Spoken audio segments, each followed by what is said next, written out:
السلام علیکم ورحمۃ اللہ وبرکاتہ۔ بسم اللہ الرحمن الرحیم۔ بے شک نصیب اللہ کے ہاتھ میں ہے، مگر دعاؤں کا اختیار اس نے ہمیں دیا ہے، اور دعائیں ہی تو ہیں جو تقدیر بدلنے کی طاقت رکھتی ہے۔ جب بے وجہ توڑ دیے جاؤ تو سمجھ جاؤ اللہ تمہیں اپنے قریب لا کر جوڑنا چاہتا ہے۔ اپنے دن کی ابتدائی 3 چیزوں سے کیجیے: کوشش، سچ، یقین۔ کوشش بہتر اور نیک زندگی کے لیے، سچائی اپنے کام کے ساتھ، یقین اللہ کی ذات پر۔ آگ لگانے والوں کو کہاں خبر، رخ ہواؤں نے بدلا تو خاک وہ بھی ہوں گے۔ تمہیں اس دن پر رونا چاہیے جو نیکی کے بغیر گزار دیا۔ رسول صلی اللہ علیہ وسلم نے ارشاد فرمایا، دنیا میں ایسے رہو جیسے کہ تو پردیسی ہے یا راہ چلتا مسافر۔ درود شریف پڑھنے والوں کے لیے رب تعالی رحمت اور رضا لکھ دی جاتی ہے۔ صلی اللہ علیہ وآلہ وسلم۔ درود پاک پڑھنے کی اتنی عادت ڈال لیں کہ جب زبان خاموش بھی ہو تو دل درد کرتا رہے۔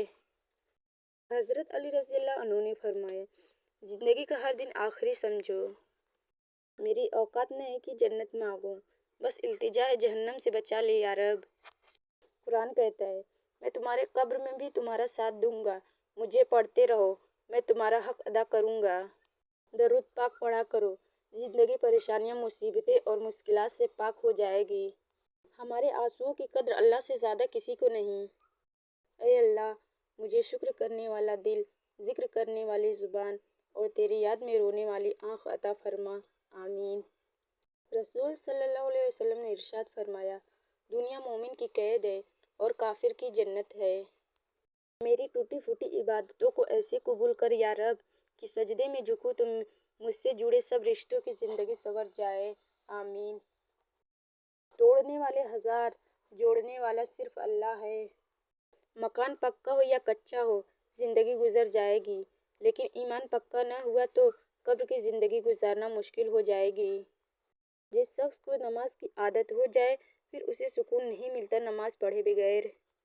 قرآن پاک کہتا ہے، اپنے دشمنوں کی چالوں سے پریشان نہ ہوا کر، بے شک تمہارا رب سب سے بہترین چال چلنے والا ہے۔ جب تم تھک جاؤ تو کچھ دیر اللہ کے سامنے رو لیا کرو، مشکلوں کا وزن گھٹ جائے گا۔ کون کس کا کتنا اپنا ہے وہ صرف وقت بتاتا ہے۔ انسان جب اچھا سوچتا ہے تو اللہ خود ہی راستے بنا دیتا ہے اور مشکلیں آسان کر دیتا ہے۔ جو جہاں غلط ہو اسے وہیں غلط بولو، جو جہاں ٹھیک ہو اسے وہیں ٹھیک بولو۔ شخصیت پرست مت بنو، ہمیشہ حق کے ساتھ رہو۔ کڑوا سچ، کچھ لوگوں کو اونچائی پر پہنچنے کی اتنی جلدی ہوتی ہے کہ وہ چھوٹے لوگوں کا ہاتھ پکڑنے کی بجائے بڑے لوگوں کے پیر پکڑنا پسند کرتے ہیں۔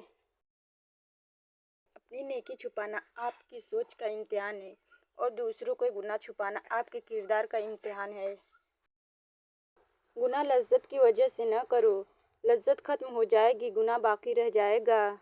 نیکی اور مشقت کی وجہ سے نیکی نہ چھوڑو، مشقت ختم ہو جائے گی، نیکی باقی رہ جائے گا۔ حسن کی مثال تو محمد صلی اللہ علیہ وسلم ہے، لیکن محمد صلی اللہ علیہ وسلم کی مثال کوئی حسن نہیں۔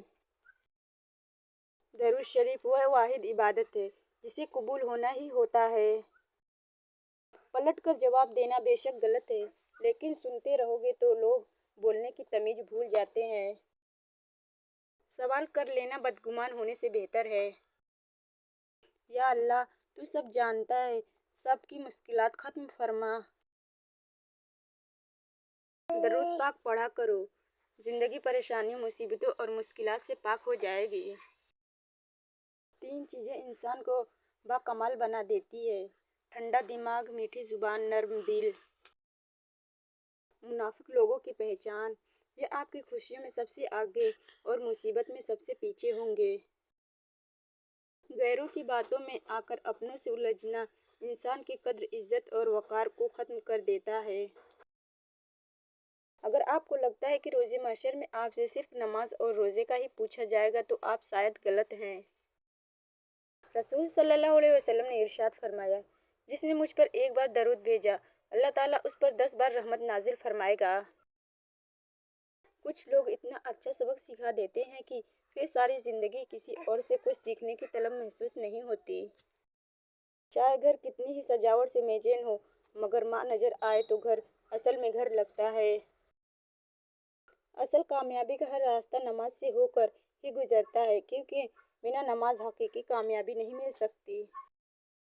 اپنے برے وقت کے لیے بچا کر رکھنے والا مال اگر کسی کے برے وقت میں لگا دیا جائے تو اپنا برا وقت بھی ٹل جاتا ہے۔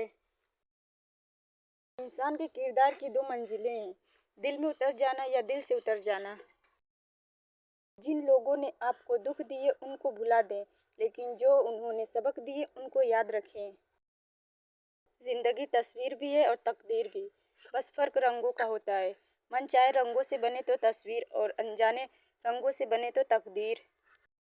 کالی رات میں دو کالے پہاڑوں کے درمیان کالے پتھر کے اوپر ایک چوٹی رینگ رہی ہے۔ اس چوٹی کے رینگنے سے جو انسان پر پڑ رہے ہیں، اللہ اس کو بھی دیکھ رہا ہے، تو کیا وہ تمہیں نہیں دیکھ رہا؟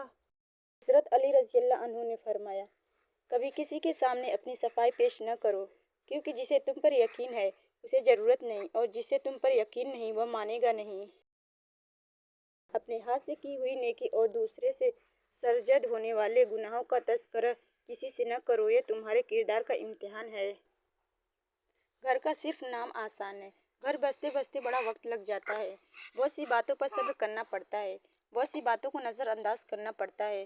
صبر، تحمل، برداشت اور سمجھتے گھر بسانے کے گر ہیں۔ تمہارا کیا ہے؟ سب کچھ اللہ کا ہے، یعنی کہ تم بھی۔ مشورہ بہت سستا ہے، ایک سے مانگو 10 لوگ دیں گے، اور مدد بہت مہنگی ہے، 10 سے مانگو گے تو کوئی ایک دیتا ہے۔ اپنے ظرف کے پیمانے کا حساب خود نہیں کیا جاتا، اسے زمانے والوں پر چھوڑ دو۔ اگر آرزوئیں گھوڑے بن جائیں تو ہر احمق شنسوار کہلائے گا۔ خوبیاں ڈھونڈنا بھی ایک خوبی ہے اور عیب ڈھونڈنا بھی ایک عیب ہے۔ انسان کو یہ فکر تو ہے کہ میرے مرنے کے بعد میرے اولاد کا کیا ہوگا، لیکن کسی کو یہ فکر نہیں کہ میرے مرنے کے بعد میرا کیا ہوگا۔ اپنی خاموشی کا احساس ہی انسان کے کامیابی کی طرف پہلا قدم ہے۔ کچھ لوگ اتنا اچھا سبق سکھا دیتے ہیں کہ پھر ساری زندگی کسی اور سے کچھ سیکھنے کی طلب محسوس نہیں ہوتی۔ وضو دنیا کا سب سے سستا اور بہتر سینیٹائزر ہے، جو وائرس کے ساتھ ساتھ گناہوں کو بھی صاف کر دیتا ہے۔ طنز اور بحث سے رشتے کمزور ہو جاتے ہیں، لہٰذا اپنوں سے بھی کبھی بھی ایسی لڑائی نہ لڑنا کہ لڑائی تو جیت جاؤ مگر اپنوں کو ہار جاؤ۔ انسان کسی کے لیے اتنا ضروری نہیں ہوتا جتنا وہ گمان کر لیتا ہے۔ لمبی دوستی کے لیے دو چیزوں پر عمل کرو۔ نمبر 1، اپنے دوست سے غصے میں بات مت کرو۔ نمبر 2، اپنے دوست کے غصے میں کی ہوئی بات دل پر مت لو۔ حضرت علی رضی اللہ عنہ۔ آپ فرشتے بھی بن جائیں تب بھی آپ کو برا کہنے والے لوگ موجود ہوں گے۔ زندگی بہت میٹھی ہے، اگر آپ اس میں اپنی زبان کا زہر شامل نہ کریں۔ میں نے زندگی سے پوچھا کہ تو اتنی مشکل کیوں ہے؟ زندگی نے ہنس کر کہا، دنیا آسان چیزوں کی قدر نہیں کرتی۔ کس کس کو راضی کرو گے؟ بس ایک رب کو راضی کر لو، سارے مسئلے حل ہو جائیں گے۔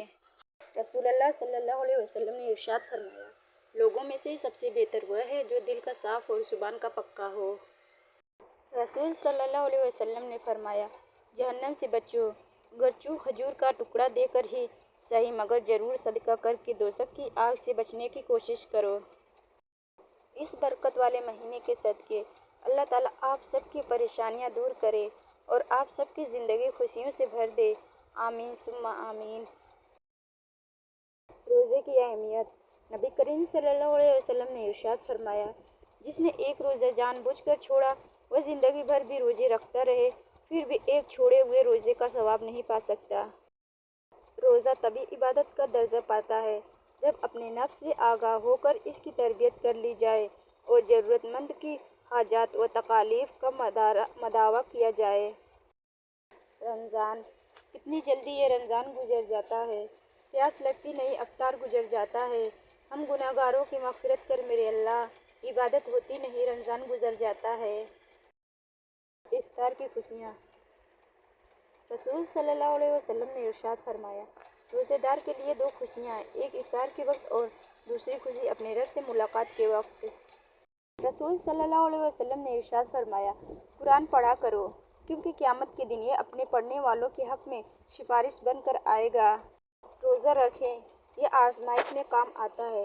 رسول صلی اللہ علیہ وسلم نے فرمایا، آدمی کے اس کے بال بچوں، مال اور پڑوسی کے معاملے میں آزمائش ہوتی ہے اور روزہ ان آزمائشوں کا کفارہ ہو جاتا ہے۔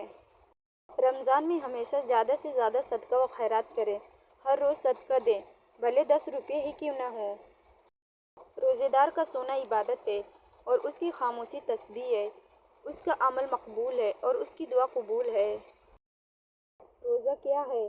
سیدنا عبداللہ بن عباس رضی اللہ عنہ نے عرض کی، یا رسول صلی اللہ علیہ وسلم، روزہ کیا ہے؟ نبی کریم صلی اللہ علیہ وسلم نے فرمایا، یہ قرض ہے جس کا بدلہ دیا جائے گا۔ یا رب، اس رمضان کے صدقے جن کے والدین وفات پا گئے ہیں ان کی بخشش فرما، جن کے حیات ہے انہیں لمبی عمر اور تندرستی عطا فرما، آمین۔ روزے دار کو قیامت میں میرے حوض سے پانی پلایا جائے گا، پھر اس کو جنت میں داخل ہونے تک پیاس نہیں لگے گی۔ رسول صلی اللہ علیہ وسلم نے ارشاد فرمایا، نماز کی طرف اٹھنے والا ہر قدم بھی صدقہ ہے۔ روزے کی حالت میں موت، جنت میں داخلے کی ضمانت۔ حضرت خدیجہ رضی اللہ عنہا سے روایت ہے کہ رسول صلی اللہ علیہ وسلم نے فرمایا، جو شخص اللہ سبحانہ وتعالیٰ کی خوشنودی کے لیے ایک دن کا روزہ رکھے اور اس حالت میں مر جائے تو وہ جنت میں ضرور داخل ہوگا۔ نبی کریم صلی اللہ علیہ وسلم نے ارشاد فرمایا، تمہارے پاس ماہ رمضان آیا ہے جو خیر و برکت والا مہینہ ہے۔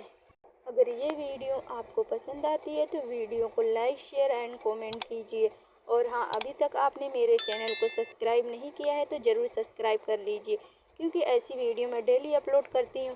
ملتے ہیں پھر کسی نیکسٹ ویڈیو میں، تب تک کے لیے اللہ حافظ۔